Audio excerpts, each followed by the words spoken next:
आचार्य जी। हाँ, राम राम जी, राम राम। मेरी बात सुन ली आपने पूरी? हाँ, सुन लीजिए, सुन। हाँ, आपने बताया जरूर था लेकिन भूल गए। कर्मयोग के बारे में लोगों की हेय दृष्टि हो गई, इसलिए लुप्त प्राय हो गया। ज्ञान योग को ही ऊंचा मानने लगे, कर्मयोग को नीचा मान लिए, इसलिए छोड़ दिया। कर्म से तो बंधन होता है, पर ये रट लिया। शास्त्रों में भी ऐसा ही लिखा हुआ कई जगह मिलता है, कर्म तो बंधनकारी है, इसलिए ज्ञान से मुक्ति होती है। मुक्ति चाहिए तो ज्ञान में जाओ। इन बातों को सुन सुन के लुप्त प्राय हो गया। लेकिन ये भी बात नहीं है कि ये भी बात आपने ही अभी पढ़ी है कि कर्म के बिना कोई रह ही नहीं सकता। हाँ, कर्म के बिना नहीं रह सकता, तो कर्म के साथ जब तक योग नहीं होगा तब तक वो कर्म बंधन कारक रहेगा। इस बात से लोगों ने फिर ज्ञान और भक्ति की तरफ ध्यान दिया, कर्म की तरफ छोड़ दी। आपका कहना यही है? कर्म से हट गए। अरे कर्म तो बंधन है, अरे कर्म से तो मुक्ति नहीं होगी, इसलिए वो उधर चले गए। अच्छा, कर्म का एक बात और भी है। कर्म का जो अर्थ है वो सकामता में ले गए कि कर्म कांड। हाँ जी, हाँ जी। कर्म कांड जो है वो बहुत ज्यादा फैल गया, इसलिए उसमें से निष्कामता माइनस होगी। निष्कामता की तरफ ध्यान ही नहीं जाता किसी का, सकामता में ही रहते। ये भी बात सही है, इसलिए कर्म। हाँ जी।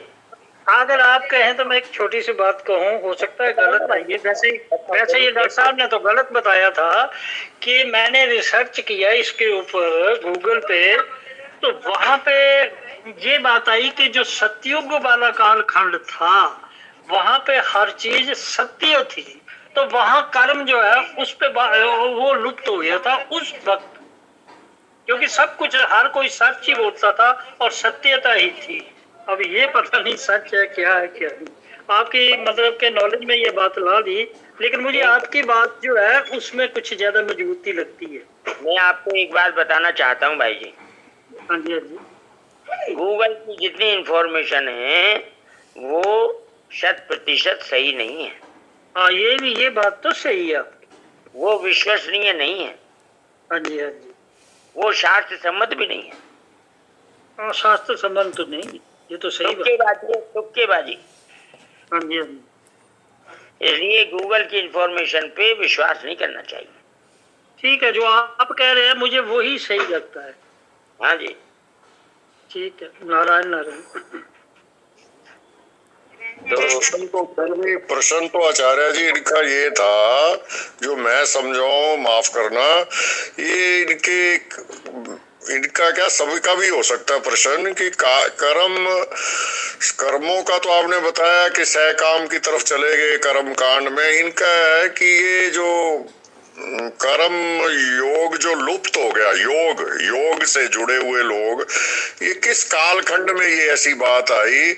तो ये आपने मेरे ख्याल सूर्य भगवान का भी विवरण है ना, भगवान ने कहा मैंने सूर्य को भी उपदेश दिया। ये कर्म योग लुप्त कब हुआ? त्रेता युग में कर्म योग खूब अच्छी तरीके से प्रचलित था, द्वापर में लुप्त हुआ।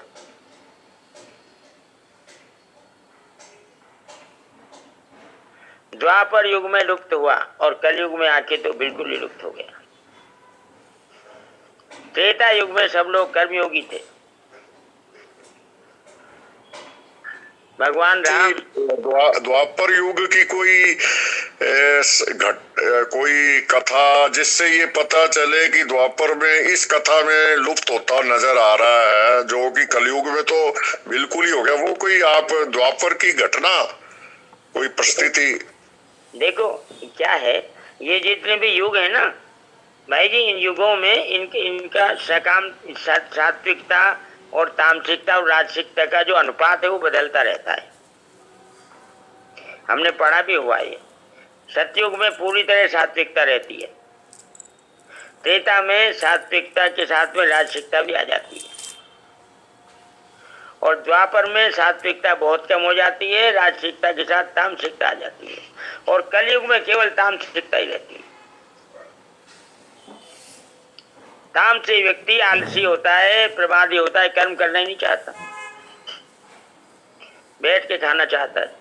आचार्य जी, ये जो द्वापर युग है ये प्रेमी युग भी कहा गया, क्योंकि भगवान कृष्ण ने यहाँ प्रेम का ही पाठ सिखाया तकरीबन आम। हाँ जी, तो ये तो प्रेम का भी एक युग था। द्वापर देखो, सतयुग में यज्ञ था, ठीक है, और त्रेता में क्या था? नहीं, सतयुग में सत्यता थी, और त्रेता युग जो था वो यज्ञ का युग था। हाँ, और द्वापर में यज्ञ करते थे, तभी वो राक्षस उसको विध्वंस करते थे और राम अवतार हुआ। द्वापर में उपासना आई, उपासना आई, ठीक है, ये बात ठीक है। और कलयुग में उपासना भी गायब होके आलस आ गया। ये भी ठीक है। आचार्य जी प्रणाम। ठीक है, आप ठीक कह रहे हैं। आचार्य जी प्रणाम। हाँ जी, बोलिए भाई। भगवान ने कहा कि कर्मियों का वर्णन सूर्य को, राजा मनु को, इक्ष्वाकु राजाओं को बड़े विस्तार से दिया था। ये सभी गिरस्थ थे।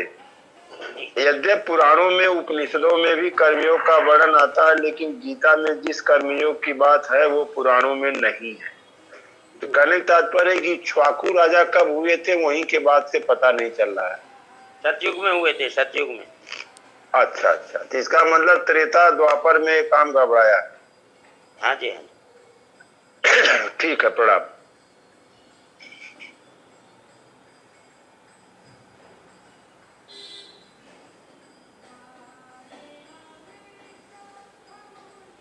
आगे चलें?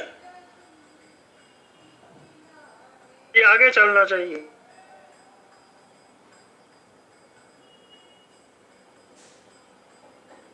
आचार्य म्यूट खोल के बोलो।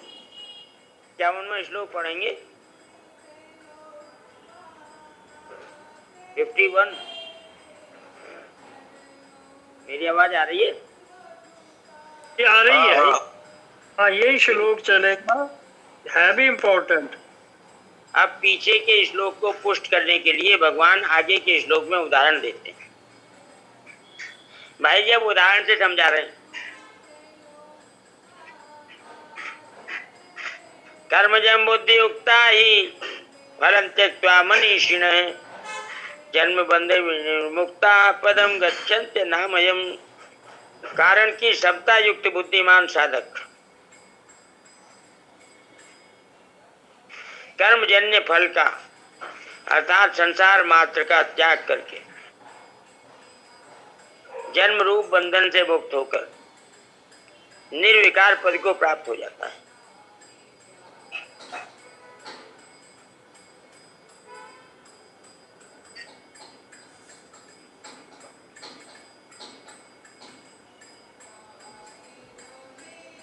बात चल रही है कर्मयोग की, ऐसा लग रहा है जैसे ये तो ज्ञान योग की बात लग रही है।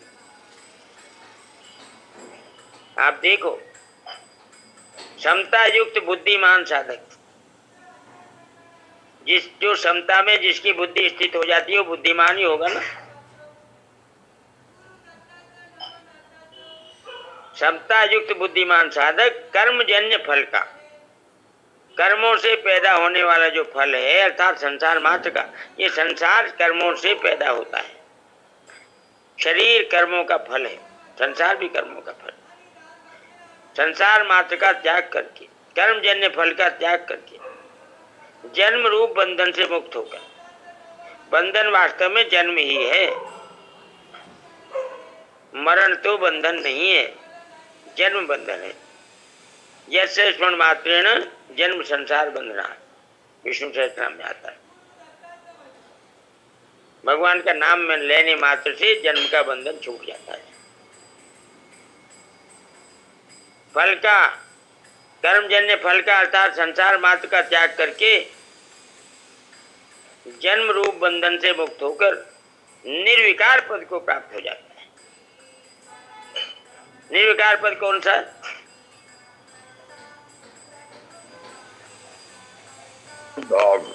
वही परमात्मा का पद है, वही समता। परमात्मा पद निर्विकार है। उसको शाश्वत पद भी कहते हैं, उसको अव्यय पद भी कहते हैं, उसको निर्विकार पद भी कहते हैं।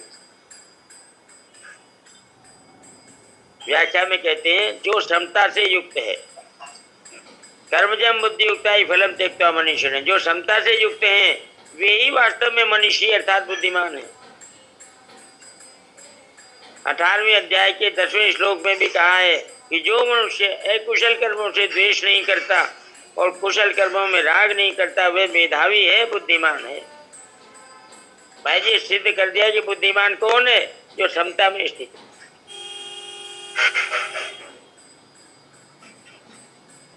राम राम। आचार्य भी माने यही है ना उसकी कि ना तो कर्म रहने वाला है ना फल रहने वाला है, तुझको लेने वाले की तो ले लें कम से कम समता जी। वो कर्म अपने लिए नहीं चाहता तो योग उसके लिए अपने आप हो जाता है। हाँ। कर्म की चाहना करना ही बुद्धिमानी नहीं है, बुद्धिहीनता है। न कर्म वो अंधेरा नहीं चाहता तो प्रकाश अपने आप ही प्रकट हो जाता। बिल्कुल बिल्कुल। आचार्य जी, एक नंबर गीता भवन और 3 नंबर गीता भवन में लिखा हुआ है, सेठ जी का लिखा हुआ है जी कि बुद्धिमानों की बुद्धिमानी इसी में है कि इस विनाशशील शरीर के द्वारा अविनाशी परमात्मा की प्राप्ति कर ले। इसको बुद्धिमानी। ये भाई जी ये वाला श्लोक एकादश स्कंद के 29वें अध्याय का 22वां श्लोक है। उसमें कहा है कि चतुरों की चतुराई और बुद्धिमानों की बुद्धिमानी इसी में है कि नाशवान शरीर के रहते रहते उस अविनाशी पद की प्राप्ति करें। आज से 90 वर्ष पहले सेठ जी ने ये बातें, ये 51 वाला श्लोक जो पढ़ रहे हैं आचार्य जी महाराज, ये भी तो यही निर्विकार पद को प्राप्त, ये भी वही बात है। तीनों योग निर्विकार पद की प्राप्ति कराने वाले हैं, कर्म योग, ज्ञान योग और भक्ति योग।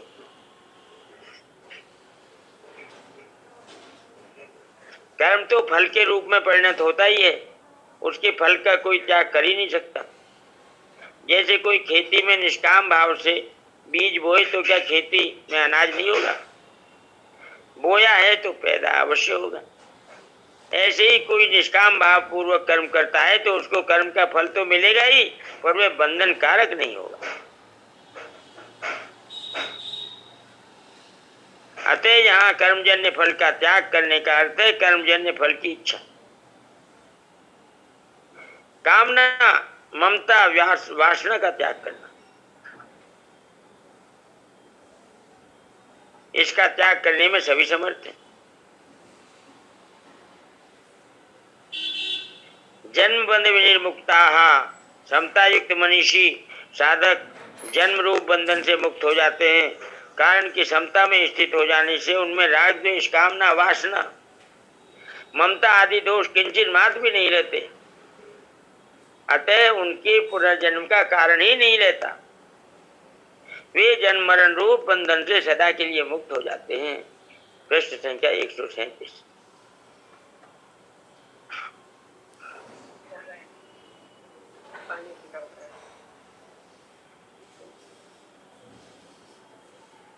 जीवन मुक्त हो जाते हैं भाई जी।